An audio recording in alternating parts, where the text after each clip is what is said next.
What's up, y'all, and welcome to another episode of Worldly Church Girl. It's your girl, your host, Lillian Harshaw.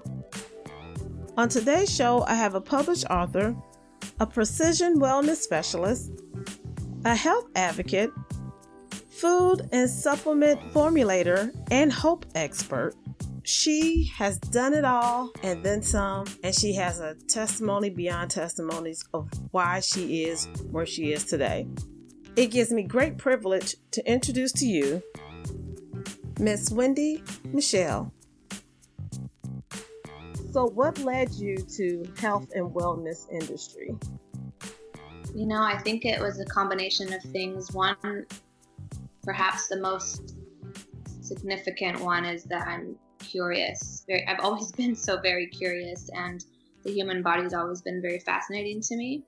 And I've always loved people. And I think when you pair those two things up, you end up with health and wellness, because when you really love people, you really have this natural desire to see them thrive and do well and feel good and see in themselves what you can see in them. And that in and of itself will put you in the industry of wellness for sure, whether it's a passion project or it's a career. But I really just have always loved how we were created and the cool things that our bodies are capable of doing. And then also, what if our bodies are so cool and they can do such amazing things, then it's exciting to think about what our purpose is and what it is that we're here to do, because we have these really great supportive bodies to get us from point A to point B. So I would say that's those two main factors, people and curiosity, is what did it for me. Did you always realize that physical, mental, emotional, and spiritual health all goes hand in hand? No, I not on a conscious level, because I was so young when I really started in the industry. I think I went to I had a gym membership when I was 14, which is pretty unusual for a female. I think girls are active or involved in sports or dance or something along those lines relatively normally. But to have a gym membership and be interested in lifting weights, that's kind of strange for a 14-year-old girl.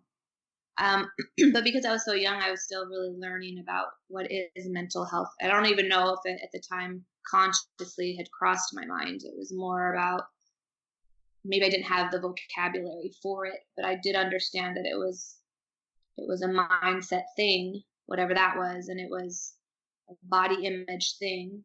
So it was an emotional thing. And then it was also, I'd say probably the last connection of those things that came at a later time would be the spiritual component of health and wellness, which is funny because it's the first thing, but it's. Now, what happened in your life that made you realize that this actually works for you and mainly for others? I've always believed that it did, but I really, really became a deeply rooted truth after I had to fight for my own life as a health expert, which I'm using quotation marks because I still wouldn't consider myself a health expert. I don't think that anybody can. There's still stuff we don't know about the human body. So it's hard to be an expert on health in general without knowing all things. So at the time I thought I was, though. At the time I thought I was doing pretty well in my expertise as far as nutrition and supplementation and physical fitness. But I started getting a little bit sick. I guess some annoying symptoms like bloating and, stuff that I think people just go through or eat something wrong. And it was just lingering. And I was trying different approaches, which I was never worried about because I thought, oh, this is a fun experiment. And that experiment didn't turn out to be so fun because as time went on, it turned into paralysis and a mini stroke and seizures. And I was about 25, 26 at the time. So it was completely out of the blue, and there really wasn't any explanation for it. And the doctors that I was seeing, they couldn't figure it out either. So it put me in a position to really have to dig into research and read a lot, and at a very fast pace absorb it and retain it and apply it, which I'm so grateful for now, because it was a year and a half of my time just researching, not in school. So it was way more than whatever credit hours could have been, because it was just a nonstop quest for one, what is wrong with me? And two, how do I fix it? And three, can I fix it? And in the process of that, I was really open, and my eyes were really open to the fact that there's a lot more to this than just the physical body and just having a positive attitude. Because what I ended up finding out that I had, and it took a year and a half to find it, and it took like 4 or 5 years to heal fully from all the things. But I had Lyme disease. It was like a late stage Lyme disease, which who knows when or anything about being bit by a tick. I don't have any recollection of that. But nonetheless, it's a very strange disease, and that it actually affects all aspects that we just discussed, as far as being the holistic approach. The physical, it attacks your mental, it attacks your emotional, it attacks your spiritual. Because if you're mentally and emotionally in imbalance, then it's very difficult to grasp spirituality from that place. So it was through that experience that I really learned the importance of it, but also that this is the only way really to do it and be successful at it and be able to sustain it, is to make sure that all arms are being diligently pursued, none more so than the other necessarily, and unless potentially the spiritual and emotional, and then the mental and the physical. I think if you had to line them up, that might be the more proper order. But in our society, we do it a little bit different. We go physical first, and then we hope that the mental, if we even think about it, and the emotional intelligence and the spiritual components will maybe just get fixed in the interim or alongside it, without not having to go to the gym for your spirituality necessarily. You can just go to the gym for your physical stuff, and then you're good to go. So it was through that experience that I really became super passionate about teaching others to apply those things to their own individual and unique needs and goals, that it wasn't a blanket statement. It isn't something that you can just tell the world, step 1 through 10, and it's going to work for everybody. We're very unique and significant, and we've been made like our fingerprints. There's no one like us. So there's no one approach that works for everybody. But when you can get to the approach that works best for you, that's the sustainable, successful, optimal one. And so that's where I had like a righteous anger around it, Mm-hmm. I have to do something about this. And that's where it all started for me, for sure. Now, when you got your diagnosis, or when you found out what was wrong with you, how did you even push yourself to even dig deeper for yourself to get to where you are right now? Because a lot of people would have just threw in a towel, took the diagnosis, and just said, well, it is what it is, and whatever the doctor tells me, that's what I'll do. What made you go deeper for yourself? I think a couple of things. I was fortunate enough to where I was already getting better before there was a diagnosis. So the bulk of the time was spent in Western medicine, seeing neurologists, rheumatologists, gastroenterologists, and getting nowhere except with prescriptions. And they were giving me prognosis of your organs are shutting down, you might have 6 months, or we think you have cancer, or you might have MS, or, it was more like just file for disability and that's where you're going to be for the rest of your life. So the prognosis was not enough for me.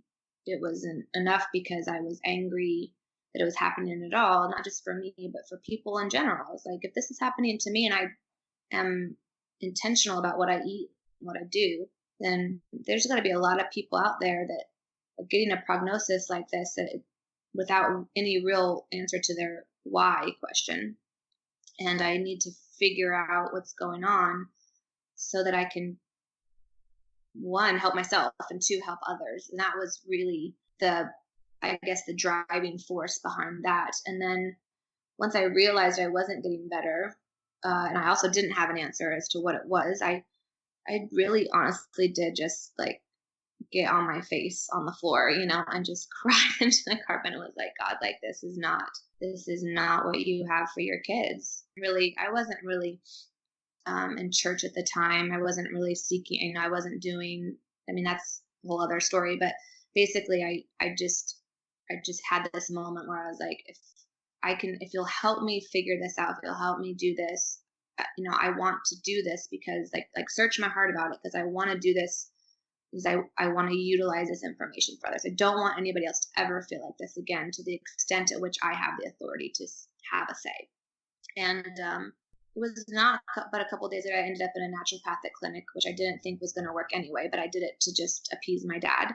And then it wasn't until like a year after that that they actually found it was Lyme disease. But what they did tell me is, we know that your body's been designed to win, so we just need to make sure that we soup up all of the different engines in there. So we need to really give your immune system a boost, and we got to get your liver working, your kidneys working again. And then once everything's back up to par, then your body knows what to do.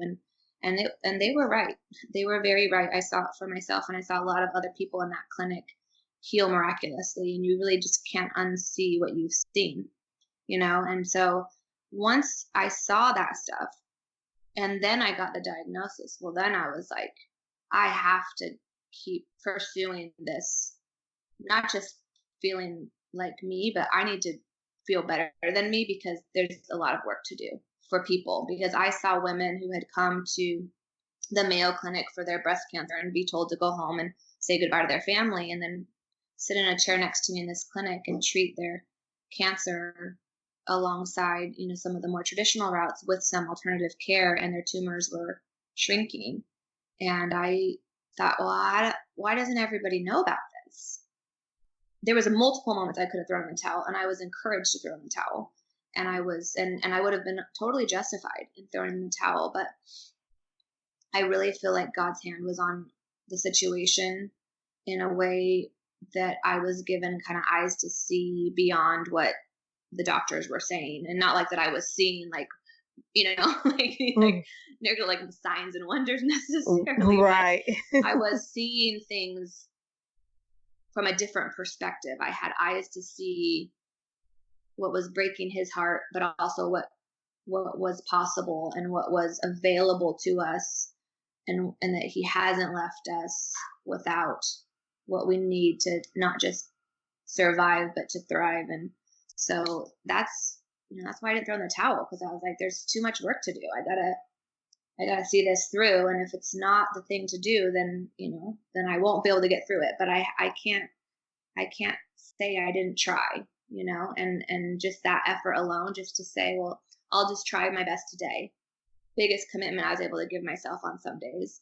That day by day accumulates and eventually adds up to where I am now. So it was worth it, that's for sure.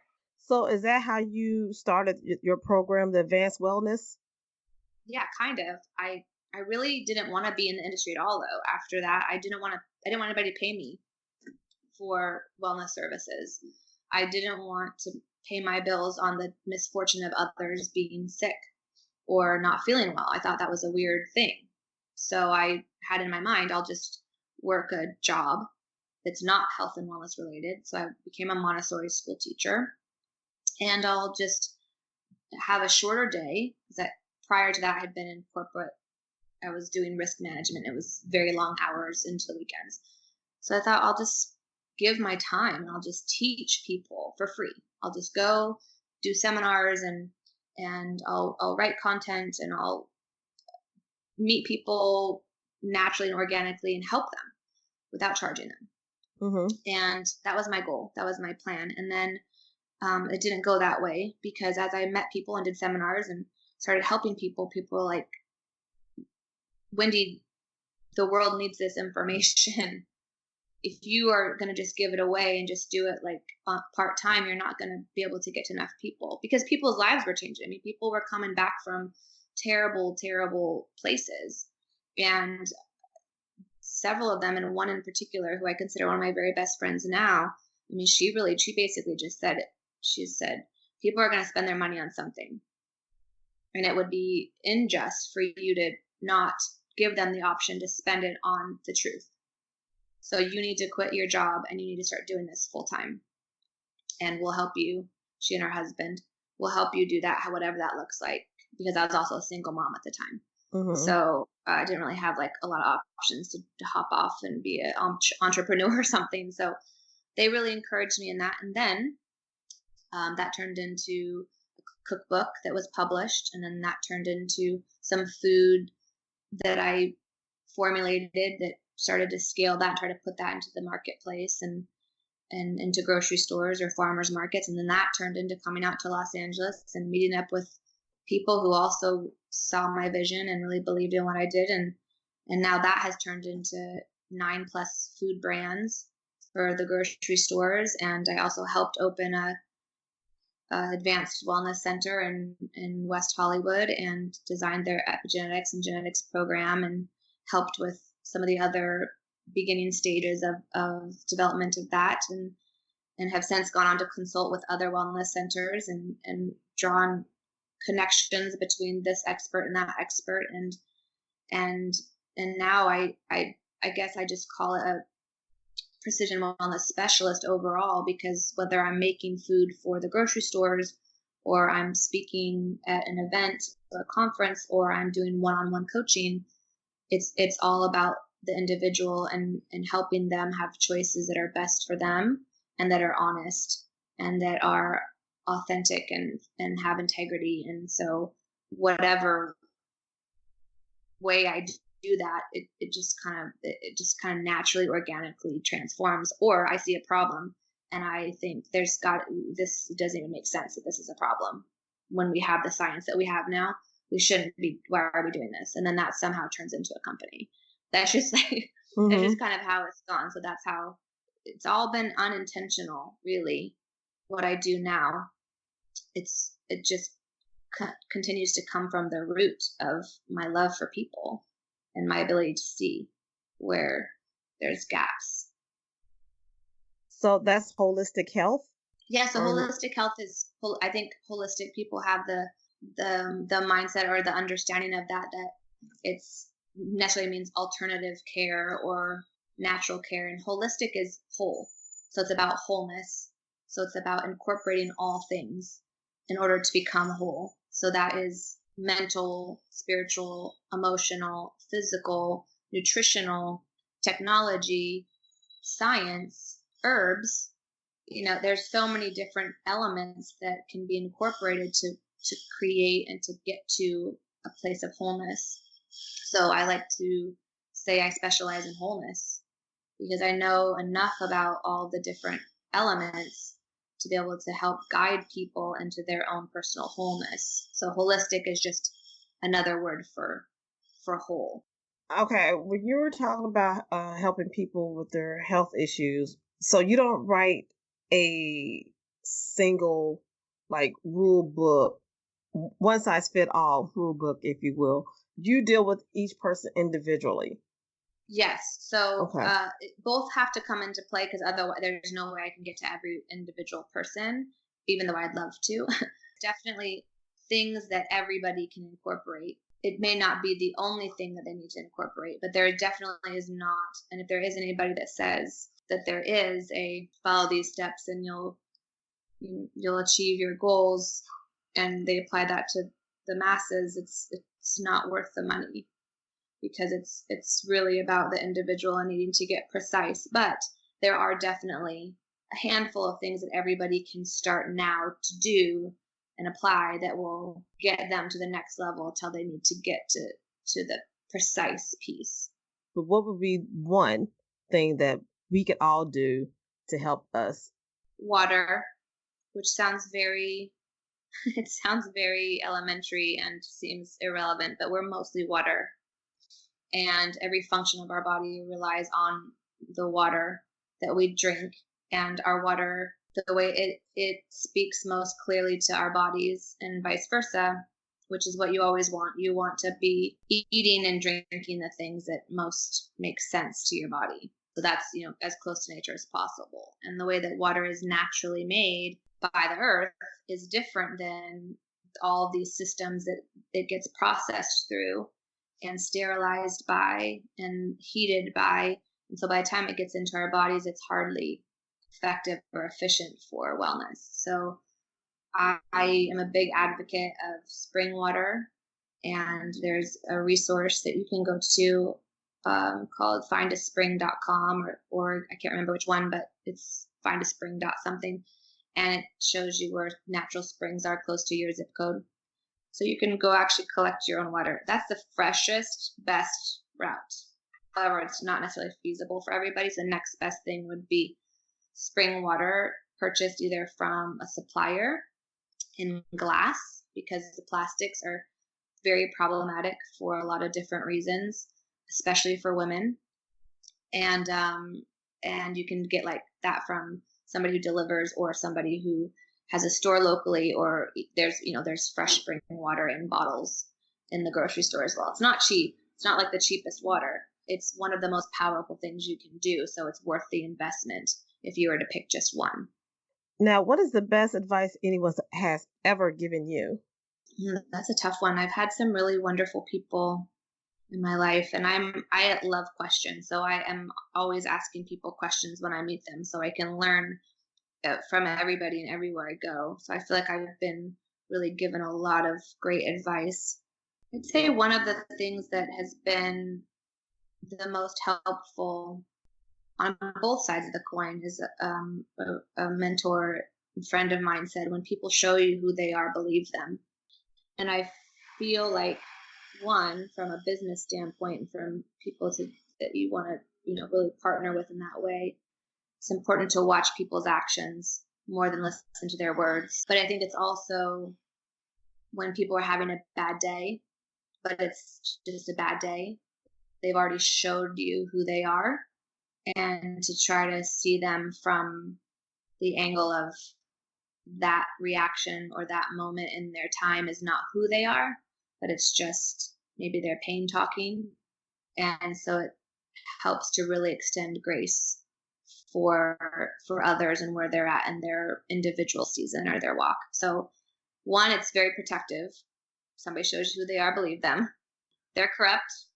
Try not to give them too much grace. Know that you don't line up with that. And then vice versa. Somebody shows you they are, believe them. Bulk of the time they are optimistic and positive and fun-loving, and today they are not. So Right. It's not who they are. And so there's grace to be extended there. So I'd have to say that would be it. Now, if you were in the health and wellness industry, what do you think you'll be doing? Oh, that's a fun question. I think about this often, actually, because so many things look like fun to me. I think that like life is really cool. And there's a lot of, especially right now, a lot of interesting things that I could do or could be done that either haven't been or, and if money was not a thing, like if I was just not in this industry, but in an industry and I didn't need to make money, I think I would probably work on a farm, with animals and just hang out with animals. And, it's hard work, but there's just something sweet about being around animals and growing plants and, just outside in the fresh air and things like that. I'd probably work on a farm. And, I can't imagine like every morning waking up and having like, these little friends that, you get to feed. I'm sure it would get tiring, but that's. But see, well, because I'm in Indiana, I can't wait till spring so I can get out in the yard and, be one with just nature. It's something about it, Totally. So what are you, a cat person or a dog person? Definitely more a dog person, only because that's all I've had. I've had dogs my whole life. When I was sick, I had a dog that was like my best friend. He was a puppy when I was starting to kind of be able to walk again. And so he was really like an encourager. I had to take him for a walk, but he was a boxer, so he was really silly and just made me laugh all the time. So it's hard to like, once you have that experience with some kind of pet, you kind of become partial, but I really love all animals. And it's funny because same thing, grew up with dogs my whole life. So We don't have a dog right now. We're waiting till things change a little bit and life slows down a little bit because I'm like, I want to give the dog 100% my attention because Hmm. I want to get a puppy so I can train him. But it's funny because small dogs think they're big dogs and big dogs think they're Yes. small dogs. Yes, it's And so it's true. because I've had both, and I've had like I had a lab and I had a lab German Shepherd mix, and they were the biggest babies, just Mhm. big babies. Then I had a little small dog, and she thought she ruled the house.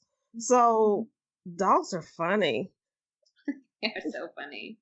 Yeah, but you're right. When you're sick, oh, they're like the best companion ever. Yeah, in Los Angeles, I think one out of every two people has a therapy dog, and they're like in the grocery stores with them. I've never seen so many people with dogs in my life. Are you kidding? I didn't know No, that. they're at the restaurants. I mean, they're on the like almost every restaurant has if it has a patio is dog friendly and has water out for the dogs, and a lot of these shopping centers have dog parking areas where you can park your dog so you can go inside and they're not a therapy Wow. dog. Like it was one of the things that I noticed first when I moved out here was how it's a very populated city and there's so much going on and there's really so much you can do here and there's so many people to interact with, but I have never been around so many people who are lonely, and so they all have these therapy dogs because it helps them from feeling so lonely. So it's a lot of people who have who really are comforted by their pets here. So it's kind of an interesting thing.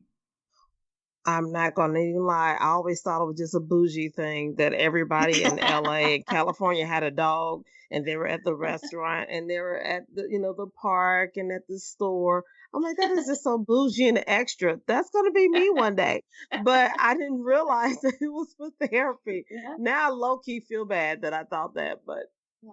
Well, I'm sure that that there's definitely the bougie ones too, but there's definitely a lot who just it's their companion. It's the only person that they can trust, and so wow. it's something that they really connect with, and it makes sense that if you've been in the city for any amount of time, you have any level of spiritual awareness, you can just feel it. There's just definitely there's an excitement and a buzz, and there's a lot of things to get your attention and distract you, but there's also this underlying desire to belong and to be seen and known, and not from a famous standpoint. I mean, there's that too, but that's more superficial. But Hmm. dig deep enough, there's just this human longing here that you can feel of just who can I trust? Who's my tribe? Where do I belong? Am I valuable? Does anybody see my value? Those things are pretty, I feel those things commonly here. So, yeah, I mean, it's kind of a fascinating experience being here, that's for sure. How long you been living there? Just about 4 years now. Not quite 4 years. I think it's actually no, it's about 3.5. And even that half was I was still back and forth between here and Nashville, so I wasn't Oh, fully moved. oh, that's a huge transition. Oh my gosh, like night and day. It's like Oh my God. two different planets.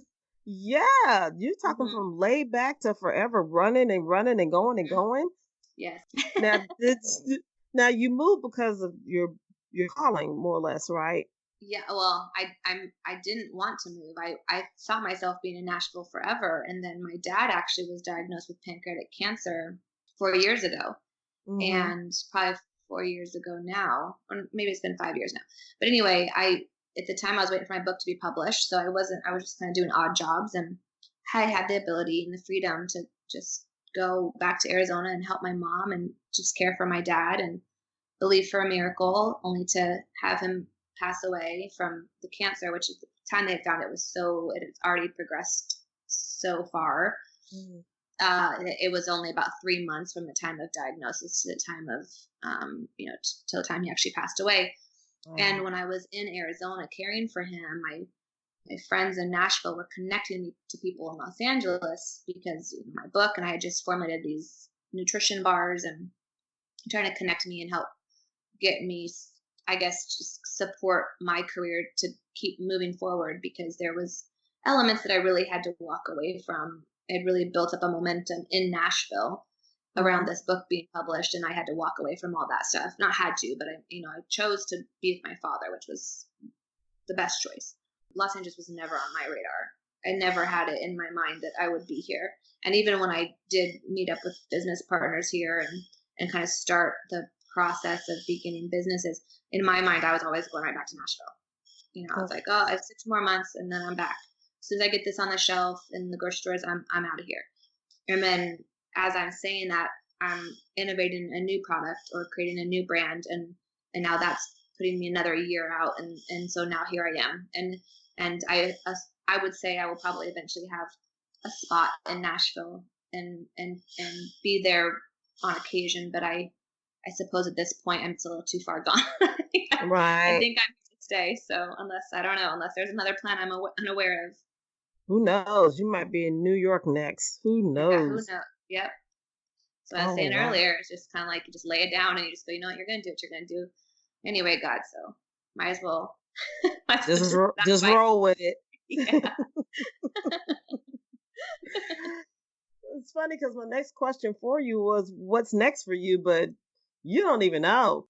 I just launched kind of the newer things. I just launched a program called the Next Generation Athlete, which I'm really excited about. This one it's not just for professional athletes or athletes. I think everybody has an athlete in them of one way or another, whatever they're trying to be their best at. Best mom, best CEO, best teacher. It's about peak performance and how to equip the body to peak perform.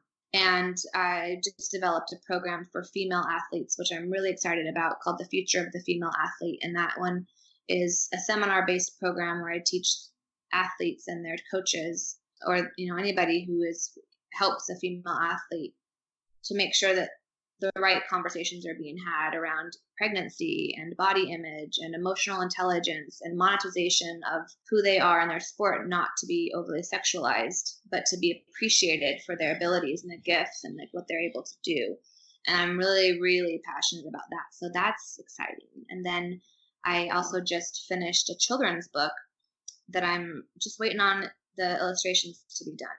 And that will be released as soon as the illustrations are finished. And I kind of wrote a curriculum alongside it, which is it's an affirmation based curriculum, self-awareness of how cool the body is. It's got a bit of a scientific edge to it, but it's mostly about just getting kids in tune with their bodies on their team.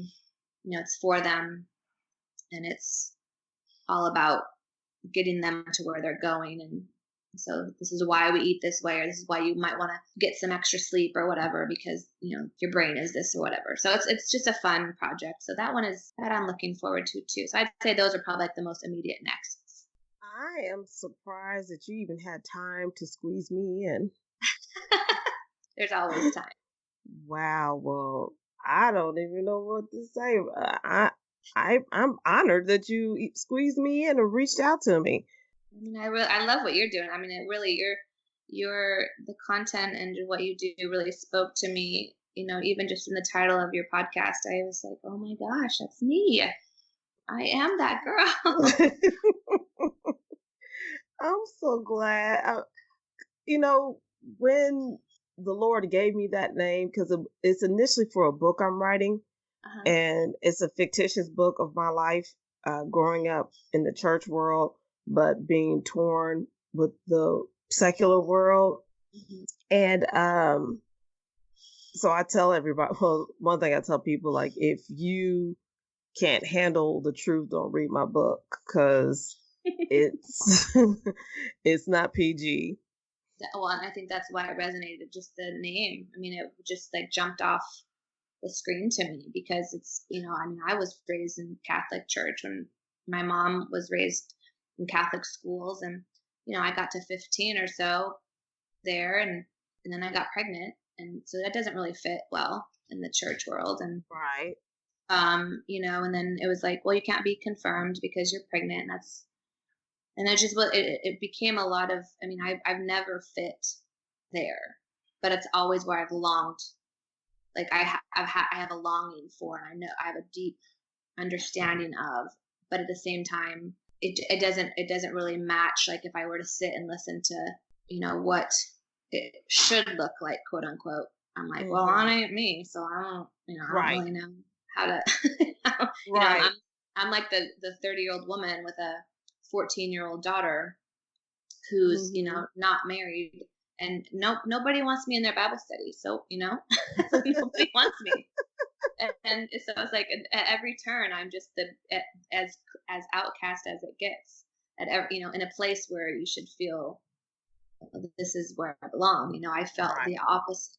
But I feel like it's something that doesn't really ever get talked about. Instead of it's kind of more like shameful to live a real world life, and to have these experiences, and at the same time be able to wrap in and roll in, like the messages and the sermons and like scripture as it's written, not just as it's presented, but as when you utilize that as a map in the world. I mean, it's a different experience. And so I just really was like, oh my gosh, like I love this title of this podcast, and I love that it's a book. I can't wait to read it. You summed up the whole thing in one sentence. I always used to tell people I'm the black sheep of the church. I was sitting in church and I didn't fit in because, like you said, I didn't look the part. But then if I went to a club, when I did club a lot, I didn't fit the part there either.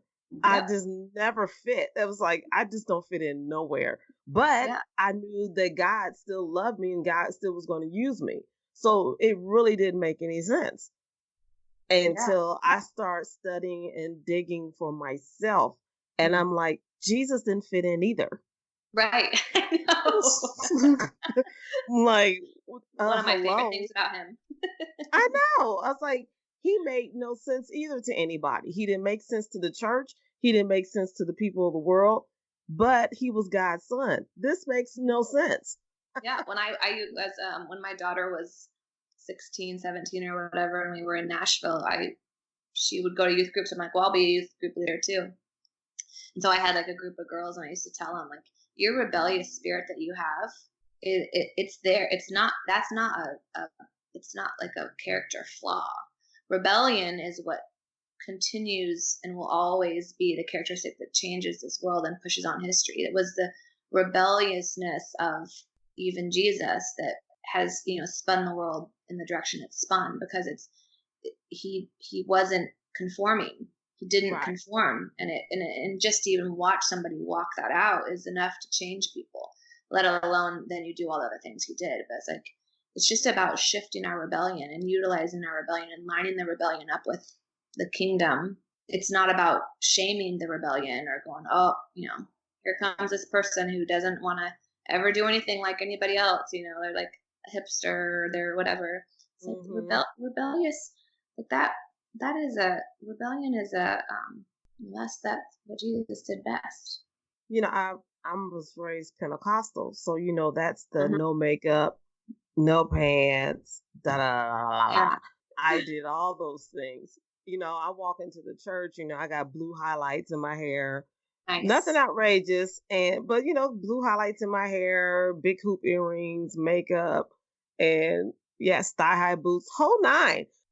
And I'm sitting in church, and I actually stood up and testified one Sunday, and I told the young people not to look at me as a role model. I don't want them to see me as a role model. I'm only here just like they're here, and that's to learn. And so don't look at me and think, well, like you said, being rebellious and, breaking all the rules and this, that, and other. No, it's not that. I just have learned through God, because at one point I was ready to leave the church, and I heard clear as day, how can I draw anybody in here like you if no one like you is in here? So good. So I was like, okay, well, I guess I gotta stay. Us little rebellions, our little rebel alliance, we're here for a reason. And God knows what he's doing. He doesn't make a mistake. So keep the fight, rebels. Yeah, that's right. And especially because, I just think that there's so much to emulating Christ beyond just being loving. There's so many things that he did, and he taught us about what it is to live in the world and to not be necessarily of it. And I just think it's a beautiful thing that I missed the entire time I went to Catholic church, because they didn't ever, I don't remember. I'm like, when I started reading, I was like, who's this guy? And they never talked about him. I mean, they talked about him, but I don't remember any of these things. I mean, if they made a movie like about the stuff he was doing, and like just made it without like the spiritual stuff that they usually have to put on things, like religious stuff that they usually have to put on things, like it would be the craziest, most outlandish, most controversial movie ever. It would blow people's mind, because it's like he went against the rules left and right. The man-made rules, I should say. He came for us so we can have an example. That's what a lot of people don't think about either. They, like you said, they think of the religious aspect of it, but they don't think of the day-to-day aspect of it. Right. I mean, it's one of the greatest gifts ever was when, and my friend slash mentor, she's been really awesome. It was shortly after I got better, and after I was actually in a really, really unhealthy, toxic, terrible marriage. It was so bad, and I finally got free of that. And it was like abusive, like towards me, and it was like something that I just I didn't want to give up on, because I didn't want to be like the girl who got divorced in addition to the girl who got pregnant. So right. Like I was like trying so hard to like not be these statistics, but it was like just too crazy. And she asked me one day, she's like, "Are you a believer?" And I was like, "Yeah." And like the whole night I was like up all night long going, "Did I lie?" So then I went back to her the next day. I was like, "Can you expand on that for me? Like, what does that mean exactly?" "Oh, like Jesus, do you believe?" I'm like, "Yeah." And then I still was like, I'm still saying it like I'm questioning it. What does that mean? And she's like, "Well, have you read the word?" I was like, "Well, like they read it to us." She's like, "No, have you read it?" And I'm like, "No, I haven't." She's like, "All right, what are you doing in your lunch hour?" And we went, and I was like 30, and I couldn't put it down. I was like in the waiting rooms of these doctors' offices while I was still getting better, sitting there reading the word, because I just could not get enough of it. It just was the most truth I had read in my whole life, and I just knew it was true, and I can't explain it. I just was like, this is the most profound life stuff, relevant stuff I have found. And this is after years of research. Okay, you have been just a joy. I'm so glad we finally got to do this. Me too. So how can people get in contact with you? Probably the best way is my website, which is wendymichelle.com, Wendi with an I. And I am on Instagram. Sometimes I'm on Facebook, but not as often. I rarely get in there, but Instagram, I check messages, and then also my website, always anybody who contacts me through the website, I get immediately notified of. So if anybody wants to reach me, I'd say that's the best way. All right. I have one last question for you. Are you ready? I'm ready. If you could have any song be your theme song when you walked into a room, what would it be and why? Oh my gosh, I love this question because I'm like such a music lover. It's a song by Andy Grammer. I'm actually going to look it up right now because it's something that is in my playlist. So it just plays. But shoot, it's right on the tip of my tongue. It's called "Good to Be Alive." Hallelujah. And that is my theme song, I would say, because one, the lyrics are the things that go through my mind on a regular basis. I just have a lot of gratitude, and I'm not necessarily unaware of the pain, my own pain or a pain of others. I'm actually very aware of it, but it's not my God. And it's just got like a really fun melody. It's just something it'll just change an atmosphere. My hope is that is me on this planet, that I'll, at least embody as a spirit, shift an atmosphere, and not conform to the atmosphere that I think the media and the world want us to. we should all be afraid and we should all be in doubt. And we should all look at the statistics and, wring our hands and be like, well, I guess that's, just part of life or whatever, like the mentality has just become as a complacent society. And it's just really good to be alive. And so long as there's breath in our lungs, the possibilities are truly endless. Amen. Again, I cannot thank you enough for squeezing me in on your busy schedule. I really feel blessed after talking to you. I really do. Same. Well, I'm sure that I know I do, and I'm sure that your listeners do as well. So. Well, you have a good day. I'm going to let you wind down because I know you got a busy day ahead of you. Yeah. Thank you. You're welcome. Thank you, Wendi, for being on my show. I can't express how much it means to me that you took the time out of your day to share your story and your triumphs. And if you would like to be on Worldly Church Girl, click the link below, shoot me an email, and let's see what we can do with this thing. And, oh yeah, for some reason or another, you still haven't subscribed. Come on now.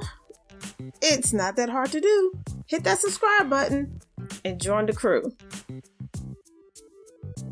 And once again, thanks for listening to your one and only Worldly Church Girl.